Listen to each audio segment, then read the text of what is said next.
Hola, muy buenos días, mis queridos amigos. Una vez más, quiero compartir contigo una porción de la palabra del Señor. Hoy, el resumen de lo que ha sido este estudio maravilloso de la semana que hemos titulado Las Naciones. ¿Qué pudimos aprender de la lección de esta semana?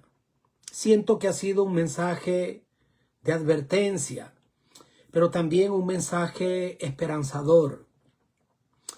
Ha nutrido mucho mi vida y espero que tú también puedas haber sido bendecido con cada estudio de cada día. Entonces hoy quiero resumir con lo siguiente.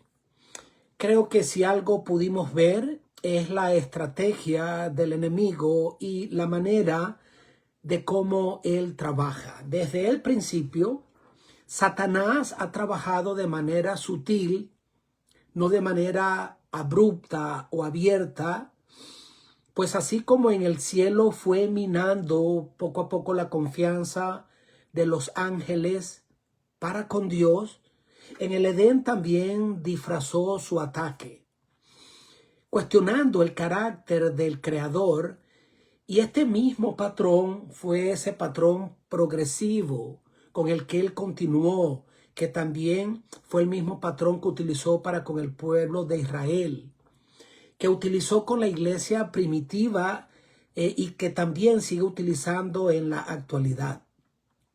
No son ataques a veces abiertos, no son caídas repentinas, sino un proceso lento de conformidad, de transigencia y de mezcla de lo santo con lo profano, y de ir acomodándonos a las costumbres paganas.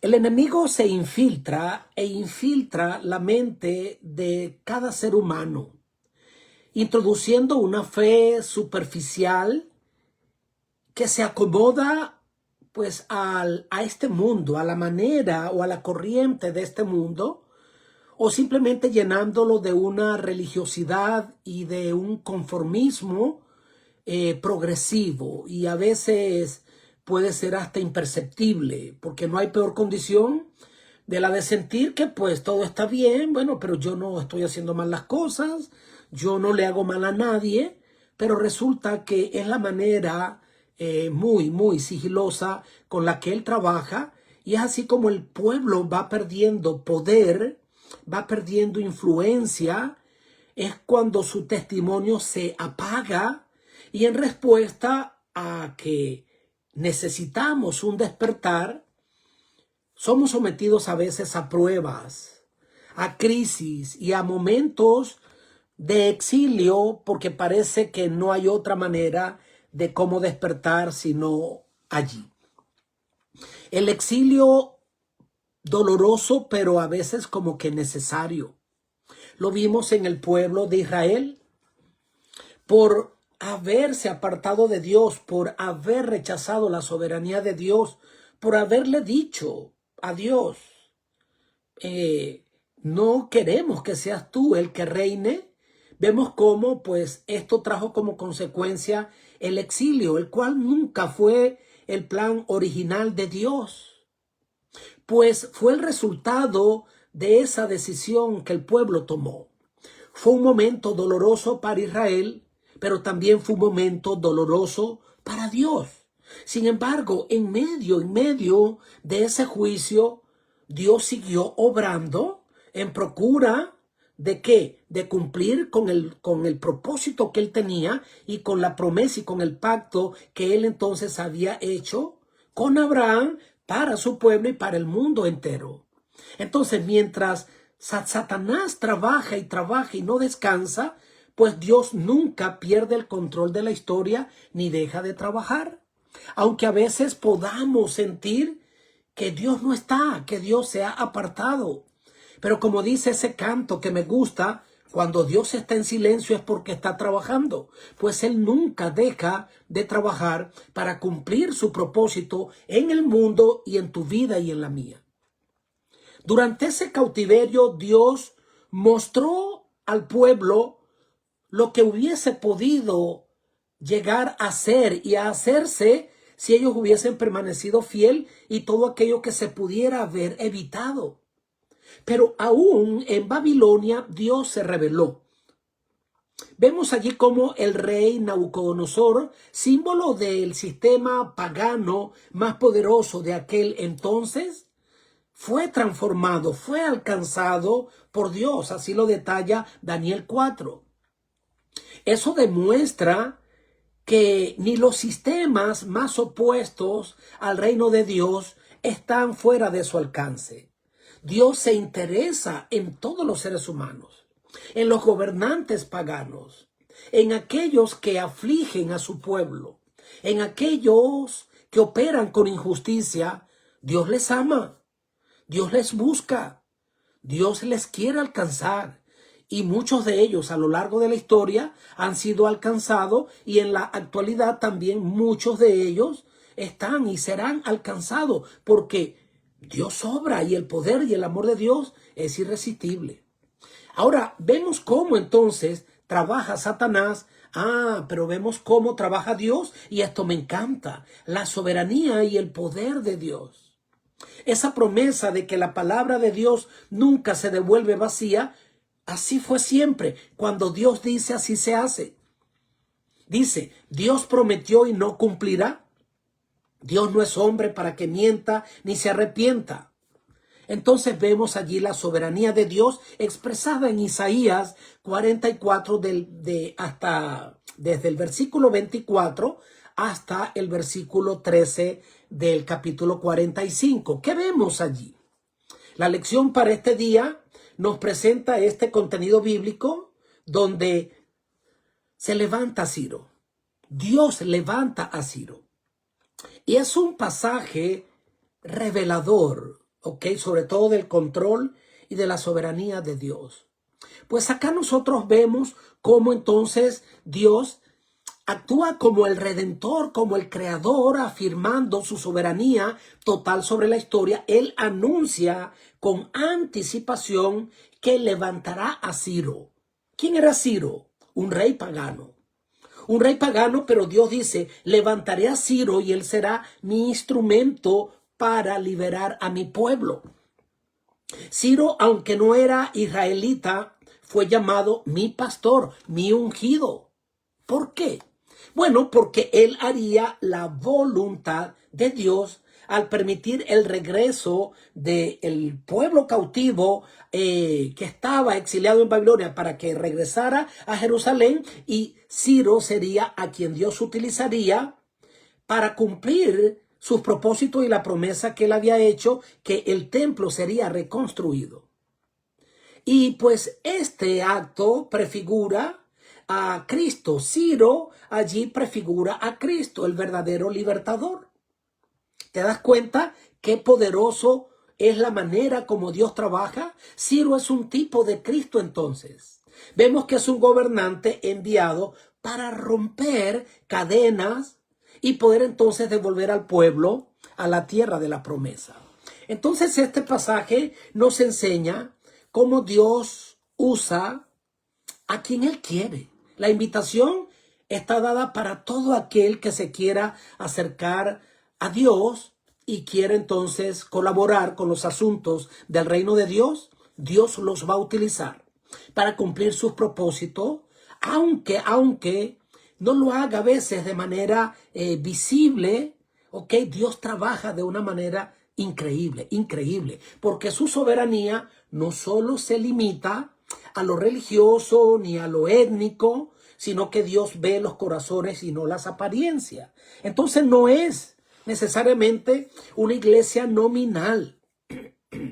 Gracias al Señor que pertenezco a un pueblo maravilloso, pero Dios trabaja. Dios trabaja con todas las personas fieles que están allí diseminadas, realizando ministerios maravillosos en muchas denominaciones. Y Dios les utiliza, porque Dios no ve una iglesia nominal. Dios sencillamente ve corazones que están comprometidos con Él. Ahora, este es un peligro, ¿no? De sentirnos demasiado cómodos, que fue lo que le ocurrió entonces al pueblo de Israel. Una de las grandes lecciones del análisis de esta semana es ese peligro de nosotros, pues en tiempos de paz, que son los tiempos que Dios quiso que fuesen para siempre, para su pueblo, pero lamentablemente parece que en tiempo de paz nos acomodamos tanto y nos relajamos tanto que llegamos a tener una comodidad espiritual que afecta. ¿Ok? Cuando la iglesia primitiva, pues, se acomodó en este sentido con la conversión de Constantino, vemos entonces cómo se apagó su luz. En cambio, cuando ellos fueron llevados al exilio, entonces vemos allí cómo el pueblo despertó, la fe se encendió y creció en medio de la persecución. Entonces el pueblo y la fe creció. Pero cuando fue aceptado, como ya dije, políticamente bajo ese poder y la conversión de Constantino, una conversión nominal, entonces vemos cómo la fe se debilitó, el evangelio se diluyó y allí las verdades eternas fueron reemplazadas por tradiciones humanas. Hoy no estamos en Babilonia, pero ¿cuánto de Babilonia está en nosotros? No hemos abrazado la fe, quizás como deberíamos abrazarla, quizás por el exceso de paz. No hemos adoptado quizás una rebelión abierta, pero sencillamente nos hemos acomodado a esta vida llena de paz, donde la persecución cesó y donde entonces vivimos una fe cómoda, cultural, sin pasión ni santidad. Nos hemos adaptado al mundo, a este mundo, de tal manera que ya no anhelamos el mundo venidero. Ahora, sin embargo, hay una promesa y hay una esperanza. Dios nunca ha dejado de estar al control. Gracias a Dios que la historia no terminó en el exilio, sino en la liberación. Esta historia no termina en el exilio. Dios no nos ha dejado olvidado. Estamos acá en esta tierra llena de pecado como exiliados. Pero Dios te dice, tu ciudadanía no es terrenal, es celestial. Y aunque este mundo va a ser restaurado y renovado y será la morada eterna de Dios con su pueblo, nosotros tenemos una promesa. Y es que Dios nunca se olvida de su pacto. Pues a pesar de las fallas del pueblo, de las fallas de nuestra iglesia, de tu falla y de mi falla, Dios sigue obrando. Dios cumplió su promesa con Abraham, aunque el cumplimiento de esta promesa fue interrumpida. Ponte a pensar todos los planes maravillosos que Dios tiene contigo. Pero estos planes se interrumpen. Y en esa interrupción nos hacemos daño. Y llegan a nuestra vida situaciones que no tenían por qué haber pasado. Pero aún en estos momentos, Dios no deja de trabajar. Y Dios los utiliza para que nosotros despertemos y volvamos a Él. Lo cierto del caso es que Dios cumplió su promesa con Israel. Dios levantó a Ciro, se convirtió en Nabucodonosor, sigue levantando instrumentos para su gloria, personas, movimientos, incluso eventos inesperados para sacudirnos y restaurarnos. El llamado hoy y de esta semana es doble.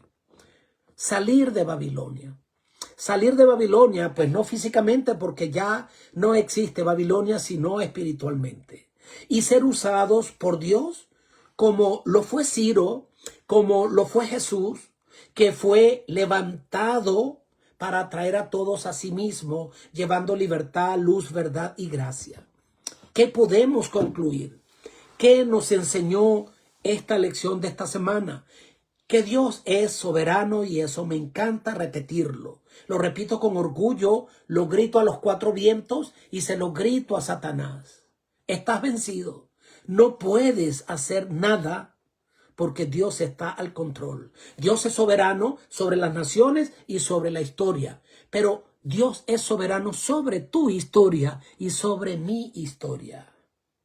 Porque somos el objeto de todo cuanto Él hace. Somos el objeto ¿de qué? El objeto de la redención. Somos el objeto de esta redención, de este sacrificio. Que el enemigo, pudimos aprender que trabaja lentamente por medio de la adaptación, del engaño, y que tenemos que velar y orar y no descuidarnos. Pero así como el enemigo no descansa, Dios menos. Dios no descansa. No se duerme ni se adormece el que guarda a Israel.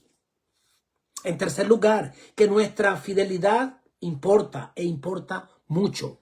Cuando el pueblo es fiel, pues la tierra y las naciones es alumbrada con la gloria de Dios y son atraídas hacia Dios.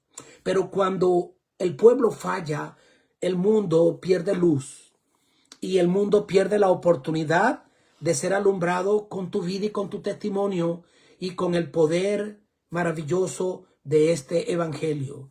Y finalmente, que el testimonio es más poderoso que las palabras, que la denuncia, que no fuimos llamados a condenar, sino a mostrar el carácter de Dios en nuestra vida.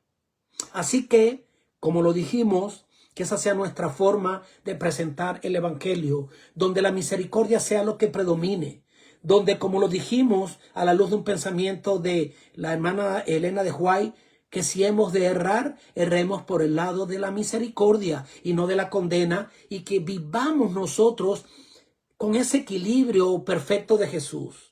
La verdad con amor, justicia, compasión, firmeza, con ternura.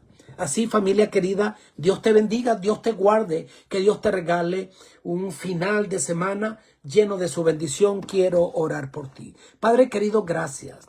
Ha sido una lección maravillosa. Hemos sido nutridos de tu palabra. Sobre todo hemos entendido que tú eres un Dios fiel, Señor. Que tú has cumplido y cumplirás siempre tus promesas. Bendice a todos mis amigos que hayan de recibir esta palabra y danos un día de victoria. Lo pedimos en el nombre de Jesús. Amén. Dios te bendiga, Dios te guarde. Gracias por conectarte.